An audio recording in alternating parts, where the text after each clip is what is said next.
Los Carmeli, Iris florigera, splendor celi, Virgo puerpera, singularis. Mater vitis, semperine Carmelitis, esto propicia, stella maris. Radis lese, ierdinas prosculum, nos adrese, tecum in seculum, patiaris. Ite spinas, quendecis lilium, servacuras, mentes fragilium, tutelaris. Armatura fortis pugnantium, furum bella, tende presidium, scapularis. Praevinceta, prudens consilium, adversa, luces solatium, guardiaris. Mater dulcis, Carmeli Domina, plebes tua, reple Letitia, uavearis. Paradisi, labis envianua, nos dulci, quod Mater gloria, coronaris. Amén.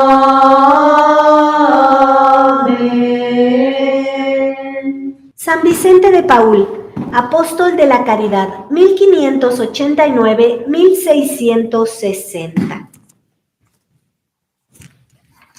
Para que más o menos vayas ubicando a San Vicente de Paúl en los años, a veces se nos dificulta un poquito comprender los años y recordar de qué años son. Puedes dibujar en algún cuaderno o en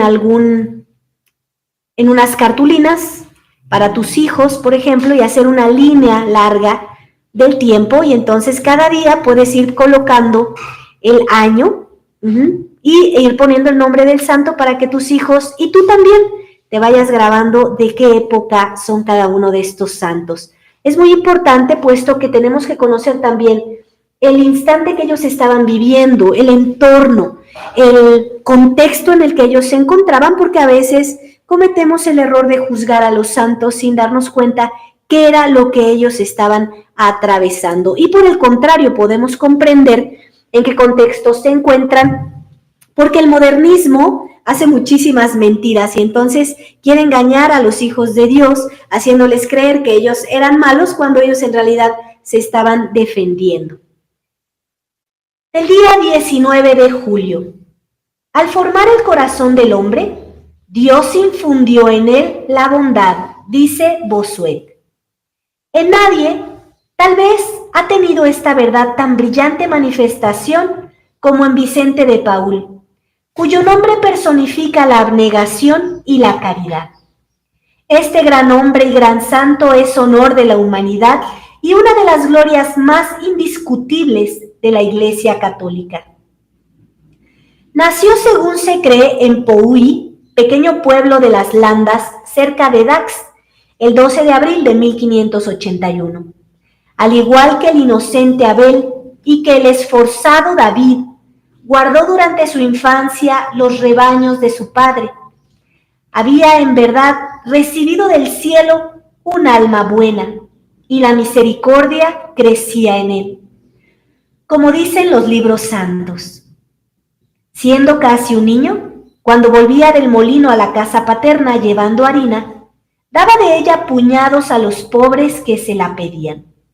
Su biógrafo nos advierte que el padre de Vicente, buen hombre a carta cabal, no llevaba a mal semejante prodigalidad. Contemos otro hecho. A los 12 o 13 años, habiendo reunido poco a poco hasta 30 perras chicas, de lo que recibía como gratificación de su trabajo, recordamos que la perra era una moneda, cosa muy estimable a sus pocos años, y en país en donde el dinero no abundaba, encontró un día a un pobre que le pareció estar en gran necesidad. Movido a compasión, dióle todo su haber. Eran en este niño de bendición las primeras señales de la gran caridad que debía derramar en el mundo. Disposiciones tan felices inclinaron a su padre a imponerse, según su módica fortuna, algunos sacrificios para dedicarle a los estudios sacerdotales. El joven estudió primero en Dax, más tarde su padre vendió una pareja de bueyes para ayudarle a continuar sus estudios en la Universidad de Tolosa, donde se graduó en teología. El sacerdocio, esclavo en Túnez, el párroco. Vicente de Paúl fue ordenado de sacerdote el 13 de septiembre de 1600. Tenía a la sazón 19 años, pues los decretos del Concilio de Trento no regían aún en Francia. Sucedió que en 1605 hizo un viaje por mar y debiendo desembarcar en Marsella, cayó prisionero de los piratas que lo llevaron cautivo a Túnez. El mismo nos cuenta el percance en 3 bergantines turcos, dice, que costeaban el Golfo de León para apoderarse de las embarcaciones que venían de Beuquier, en donde había una feria que se reputaba por una de las mejores de la cristiandad. Nos acometieron con tanta furia que mataron a 2 o 3 de los nuestros, y los demás fueron heridos. Yo mismo recibí un flechazo que me servía de reloj todo el resto de mi vida. No tuvimos más remedio que rendirnos a aquellos piratas. Las primeras muestras de su furia fueron hacer pedazos a hachazos a nuestro piloto. Luego nos encadenaron, curaron de cualquier manera nuestras heridas e hicieron rumbo a Berbería, en donde nos pusieron a la venta. Vicente fue primero vendido a un pescador y después a un médico y por fin a un renegado que le empleó en trabajos del campo. Una de las mujeres de este renegado era turca. Aquella mujer fue el instrumento de la providencia para la conversión de su marido. Vicente, a instancias de ella, ponderó la belleza de la cristiana religión. El marido, recordando a su vez lo que un día fue su máximo contento, se embarcó en un ligero esquife huyendo de aquella tierra infiel, con su esclavo Vicente. Desembarcaron en Aigues Mortes y el renegado hizo su abjuración en manos del vicedelegado del Papa, en Aviñón, con gran contento de Vicente de Paúl. La providencia llevó al apóstol a París, emporio de todas las miserias y de sus convenientes remedios. A fines del año 1608, allí fue capellán de la reina Margarita de Francia, y en su nombre visitaba los hospitales. En adelante su vida no será más que un acto sublime de caridad en servicio de los necesitados. Vicente sirvió a los pobres en todas las circunstancias en que se puede pensar. Primero en humildes parroquias provincianas donde ejerció la cura de almas, luego en Clichy, en los alrededores de París y en Chatillon, que entonces pertenecía a la diócesis de Lyon. De tal modo se manifestaba en él la mano de Dios, que en pocos años Vicente transformó la población de Clichy. Reconstruyó la iglesia, instituyó cofradías y puso las bases de una escuela eclesiástica, pero principalmente logró que fueran suyos todos los corazones. En Chatilón, de donde aceptó ser cura en 1617, con atención a los ruegos de su director espiritual, no empleó sino 5 meses para realizar las maravillas que había llevado a cabo en Clichy. Atrajo a vida ejemplar a los sacerdotes que vivían en aquella población. Convirtió a los herejes y finalmente allí fundó las primeras asociaciones de caridad que aún producen tan grandes beneficios. La Cofradía y las Señoras de la Caridad. Un domingo del mes de agosto, algunos días después de su llegada a la parroquia, Vicente postuló durante el sermón en favor de una familia enferma en una granja cerca de Chatilón. La palabra del hombre de Dios tuvo como de costumbre eficacia, y una vez el sermón acabado, casi todos los oyentes tomaron el camino de la granja, provistos de toda clase de socorros. Después de vísperas, Vicente tomó la misma dirección y quedó gratamente sorprendido al ver los grupos que volvían de Chatilón o buscaban bajo los árboles del camino un refugio contra el excesivo calor. Este es ciertamente, exclamó, un caso de mucha caridad, pero mal organizada. Estos pobres enfermos disponen ahora de demasiadas provisiones a la vez. Dejarán malgastar parte de ellas y volverán después a su primera necesidad. Desde entonces, con el espíritu de orden y de método que en todo tenía, trazó un reglamento para las mujeres piadosas y caritativas de Chatilón. Las cofradías y las asociaciones de caridad estaban fundadas. En otras localidades de diferentes regiones, tales como Folleville, Courbon, Joigny, Mâcon, Montreuil, los hombres se reunieron bajo su dirección y les dio un reglamento análogo y un programa. De ahí nacieron más tarde las famosas y beneméritas conferencias de San Vicente de Paúl. Se conserva un reglamento escrito de su mano para la organización cristiana de una fábrica y para el mejor modo de socorrer las necesidades de los pobres y darles medios de vida, junto con los deberes del maestro obrero y del aprendiz, y un método para el empleo cristiano del día. No otra cosa es la mutualidad entre patronos y obreros.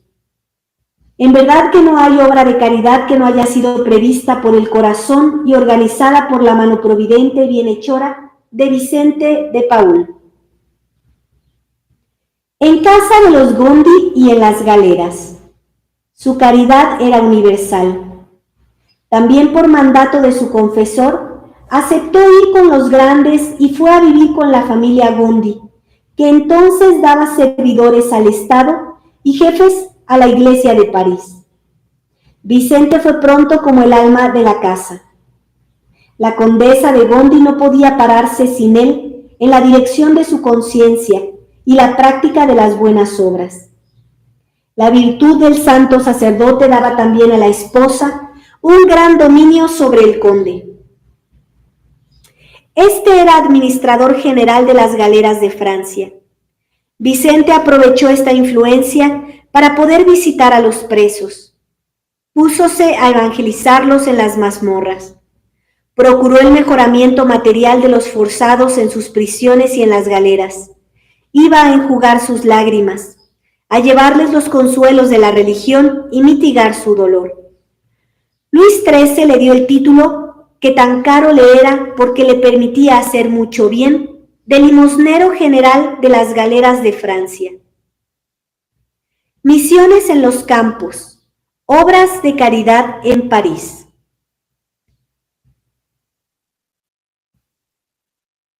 Los pobres son evangelizados, había dicho nuestro Señor. Fueron tal vez las palabras del Evangelio más queridas del corazón de Vicente. Para evangelizar a los pobres, fundó una comunidad de misioneros. He aquí en qué ocasión, a principios de 1617, encontrábase con el conde de Gondi en el castillo de Folleville, en la diócesis de Amiens, cuando fue llamado a una aldea.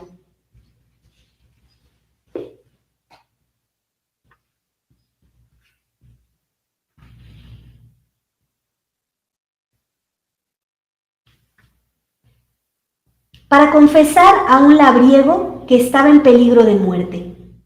Este tenía fama de hombre de bien, pero una falsa vergüenza hacíale ocultar de mucho tiempo atrás algunas faltas en la confesión. Vicente invitó al moribundo a hacer confesión general, debiéndole la paz, de modo que no cesaba de bendecir a Dios públicamente por ello, durante los pocos días que aún vivió. «Ah, señora», dijo a la condesa de Gondi ante todo el pueblo, «si no hubiera hecho confesión general, estaba condenado por causa de varios pecados graves, de que no osaba acusarse».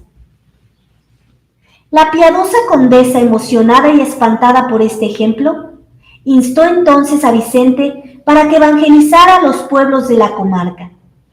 Tal era el más ardiente deseo del hombre de Dios. A su alrededor se agruparon otros sacerdotes celosos que se dedicaron a esta obra y se comprometieron por voto, bajo la dirección de Vicente, a trabajar toda su vida en la salvación de las pobres gentes del campo. Fueron estos los principios de la congregación de la misión. Una de las obras apostólicas más importantes de Vicente quedaba así fundada.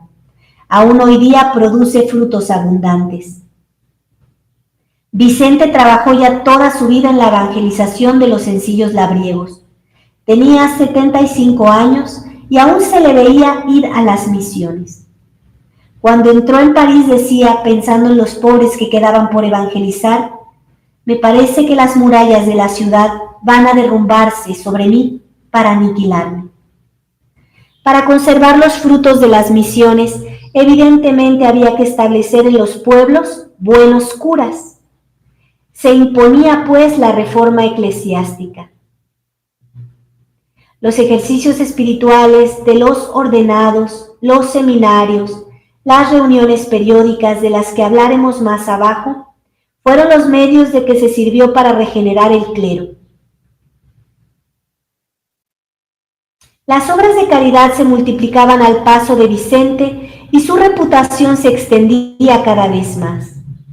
Luis XIII, en su lecho de muerte, en 1643, hizo llamar al hombre de Dios para prepararse a parecer ante el soberano juez.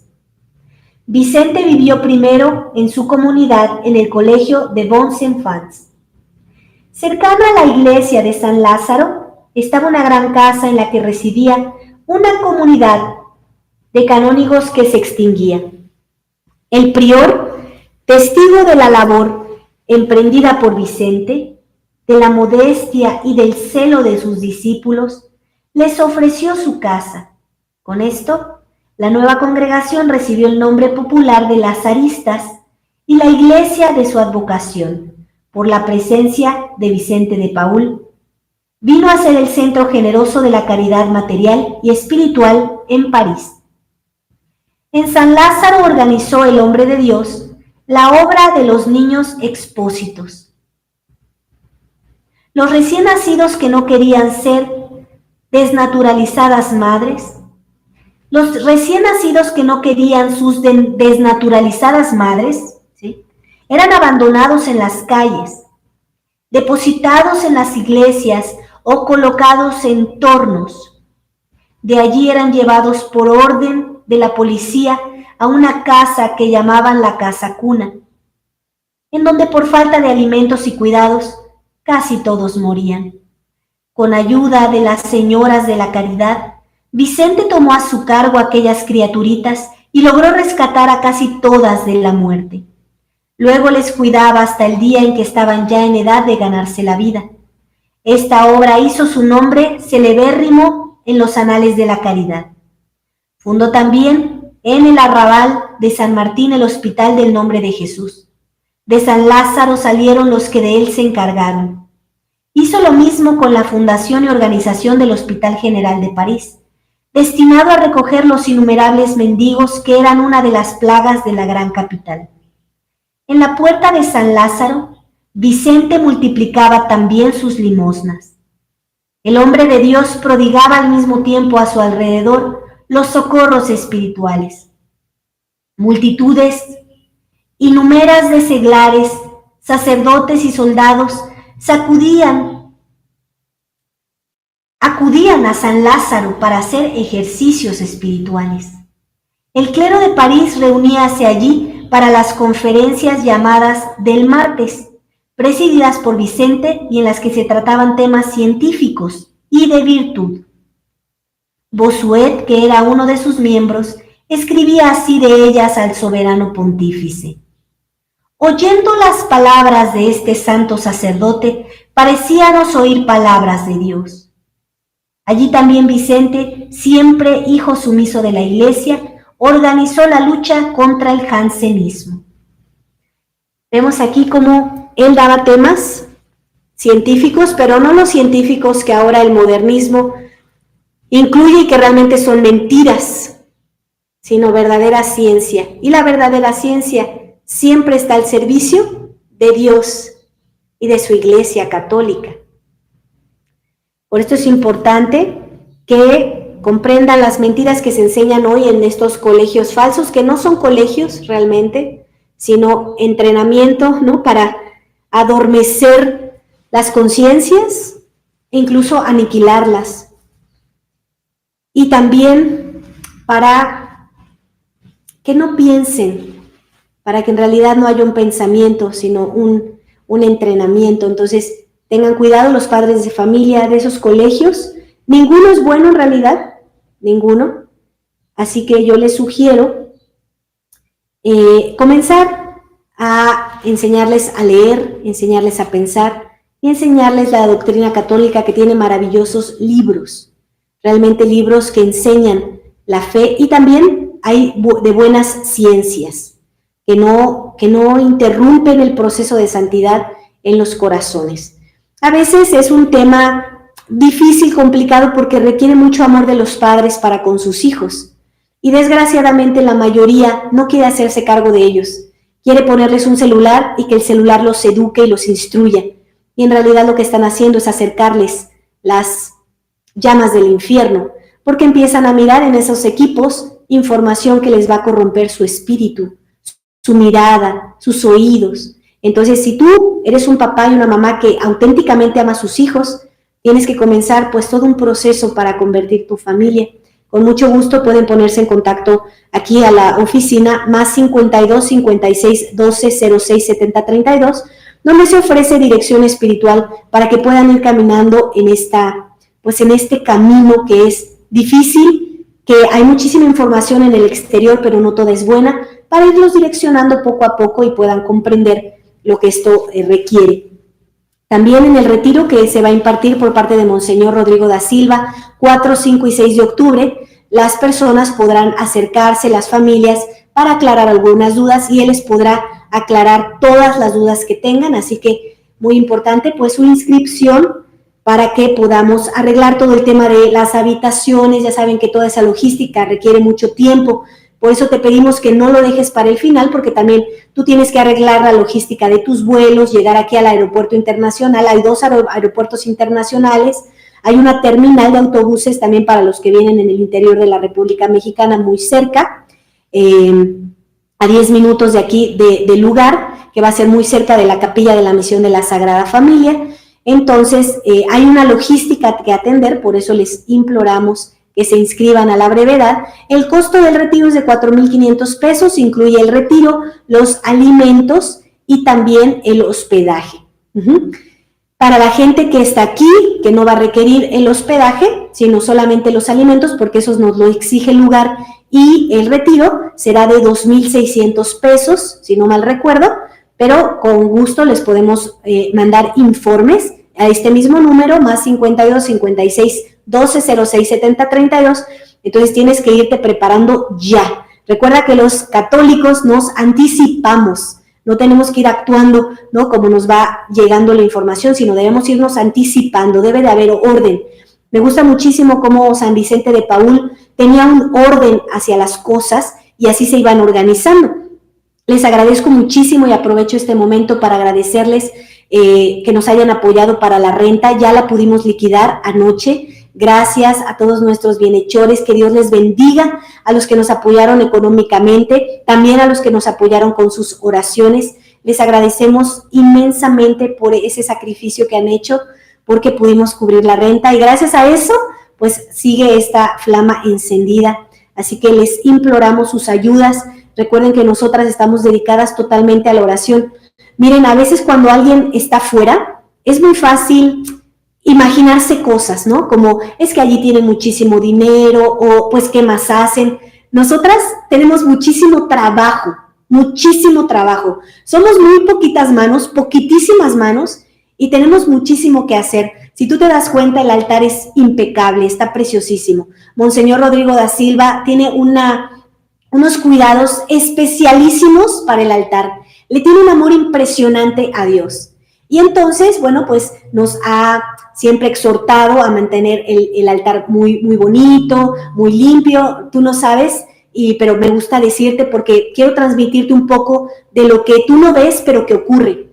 Nosotras vamos muy, muy tarde, un día de la semana por flores, porque es a la hora que llegan las camionetas con flor fresca, duradera y además muchísimo más económica. Entonces tenemos que hacer esos sacrificios por amor, obviamente, a la Sagrada Familia y a nuestra Iglesia Católica lo hacemos con todo nuestro amor. Entonces tenemos que hacer estos sacrificios. Nosotros preparamos, si tú te das cuenta, en cada descripción de cada video que hay en estos sistemas, hay una descripción muy completa de palabras de nuestra Iglesia Católica que te inspiran a ti a seguir comprendiendo la fe. Tienes transmisiones todos los días de información valiosísima de nuestra Iglesia Católica. Todo eso implica una preparación que tú no notas. Además, está aquí el Santísimo. Nosotras estamos con él acompañándole, hacemos oración. Entonces, todo eso implica muchas cosas, además de la logística práctica, ¿no? Porque como no somos ángeles todavía, comemos. Entonces, ¿no? Una de las hermanas se ocupa de la comida. Entonces, hay que irla a comprar, hay que traerla, hay que prepararla. Entonces, todo eso es una ardua tarea, ardua, tremenda. Tenemos aquí unos jardines que hay que cuidar también. Cuando llegamos estaban súper secos, ahora ya están un poquito más verdes. Hay un patio, ¿no? Que hay que barrer, ¿no? Hay una oficina que hay que arreglar, hay baños que hay que limpiar, hay habitaciones que hay que limpiar. Entonces, es un día constantemente, en verdad, nos levantamos 4:30 de la mañana, tratamos de dormir 10:30 de la noche, no siempre es posible, ¿no? Pero es una carrera inmensa.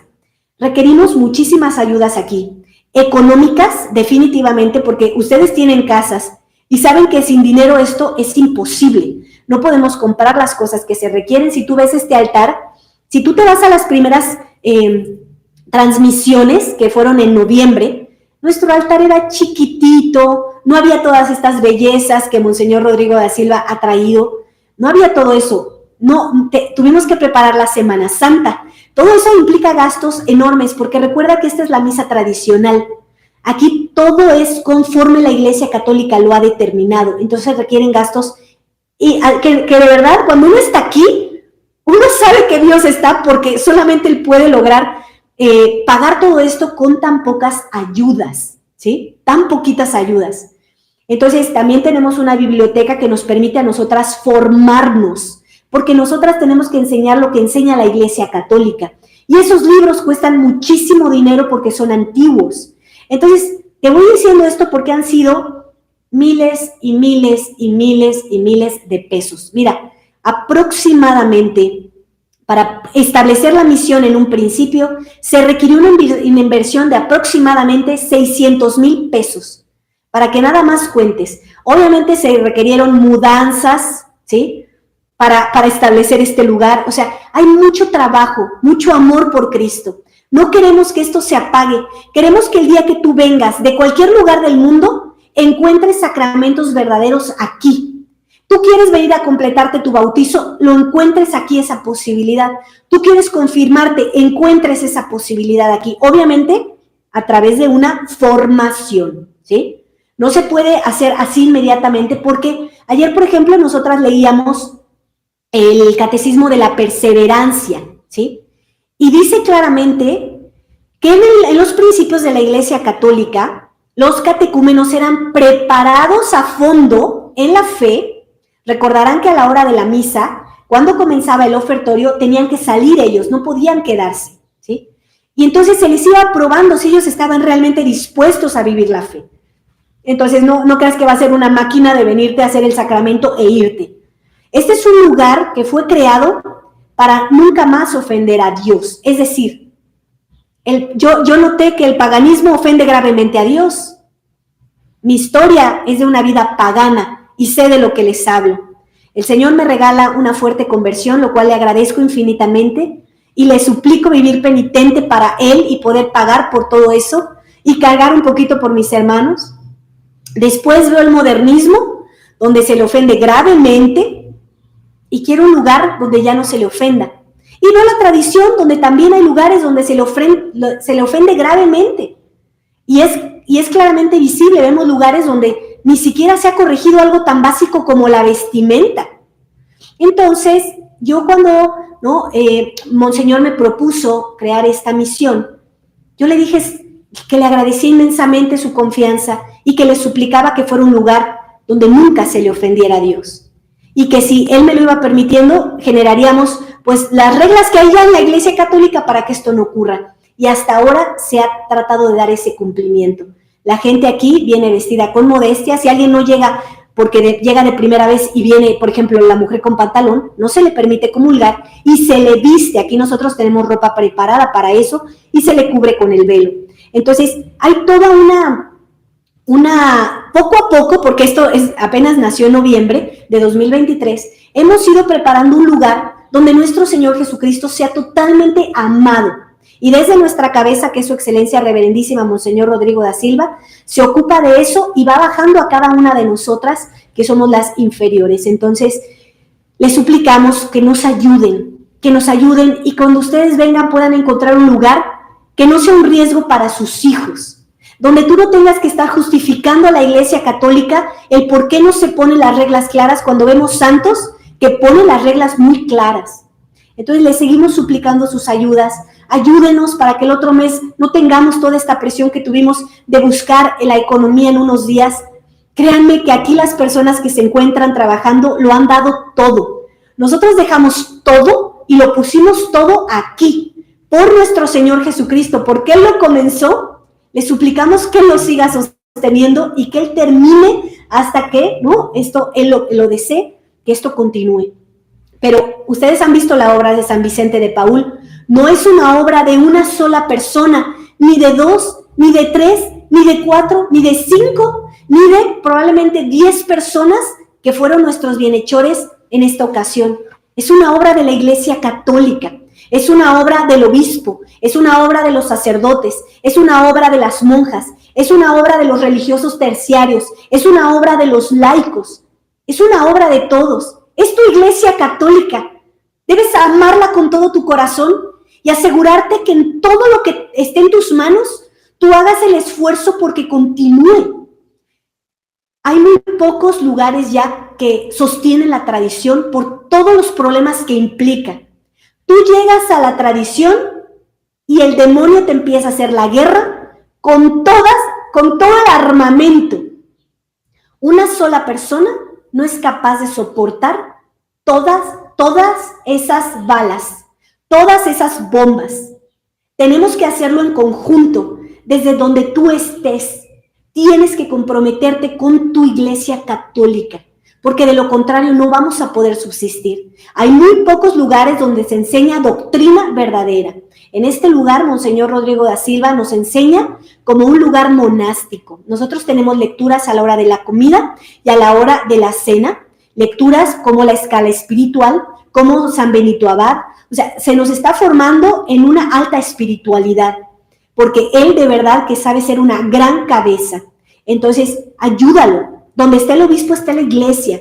Ayúdalo, porque él tiene que ir a misionar a muchos lugares, pero él necesita un lugar donde haya firmeza, donde haya fidelidad. Y aquí este lugar se está formando. Por eso te imploramos tus ayudas.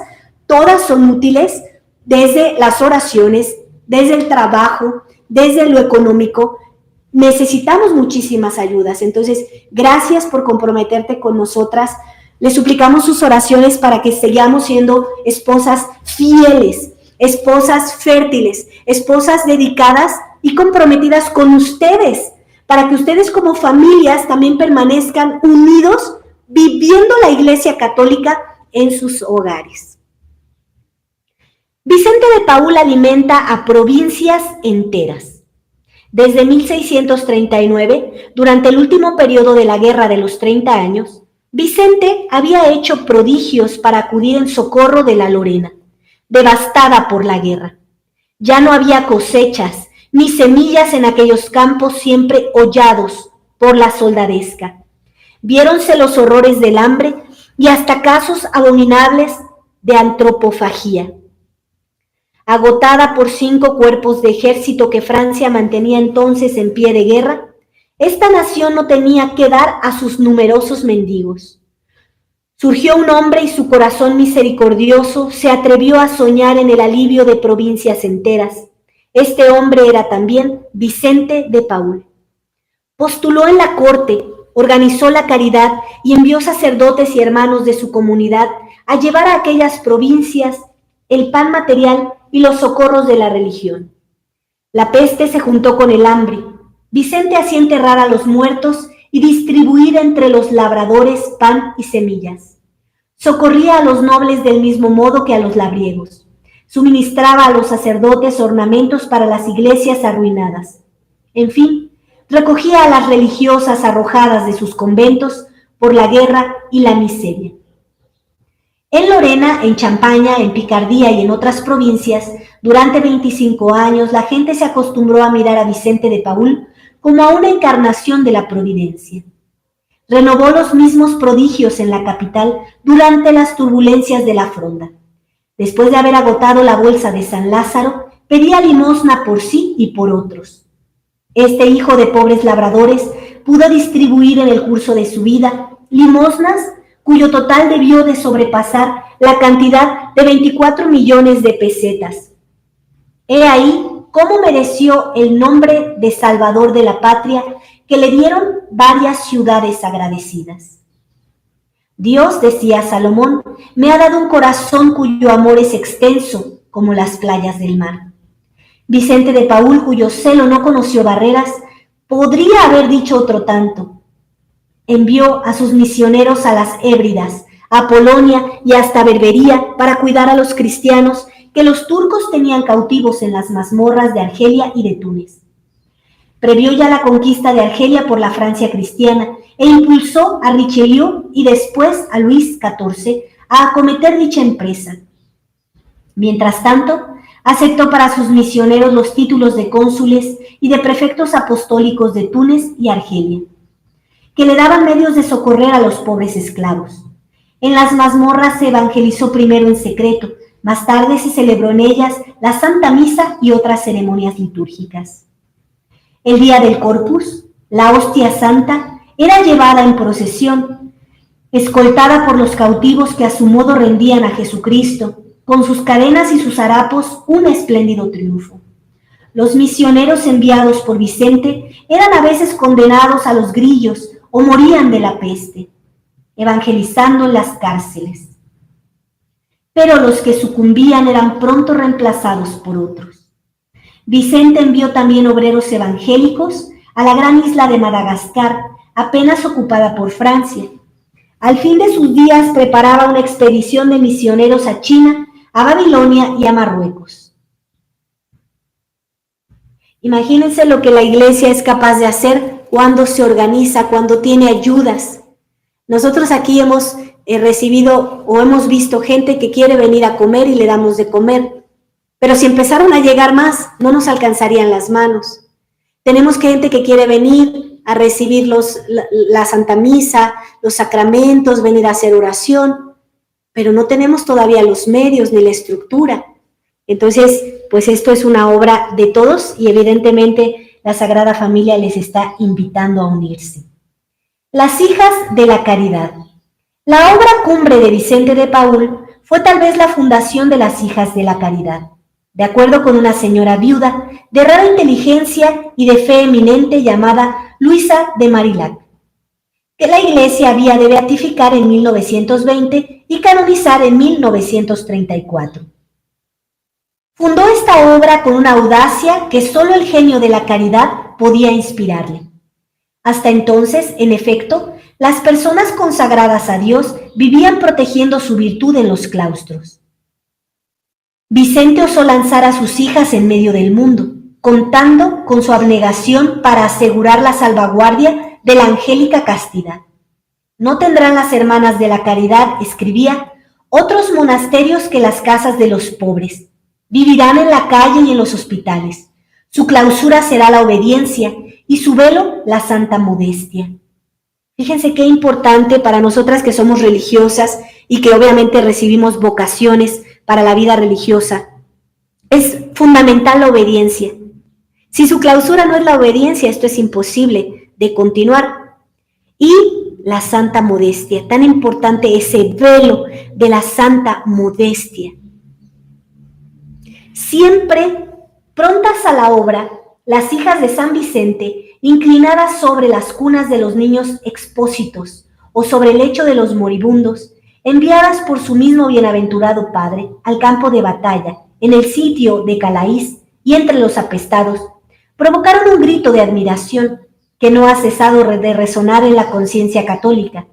Estas humildes religiosas proclamaban por sí mismas su fidelidad al servicio de los pobres, que Vicente les había enseñado a mirar como a señores y amos. Una de ellas moría asistida por Vicente. ¿No tienes nada que te inquiete?, preguntó. Nada, padre mío, replicó. Si no es que tal vez he experimentado demasiado placer en el servicio de los pobres cuando me llamaban a su lado. No andaba, volaba, tan feliz me sentía sirviéndolos. Muere en paz, hija mía, replicó el hombre de Dios, emocionado y consolado de tanta sencillez y de tanta caridad. Las hijas de San Vicente de Paúl están esparcidas por todo el mundo en medio de naciones católicas y entre los pueblos infieles.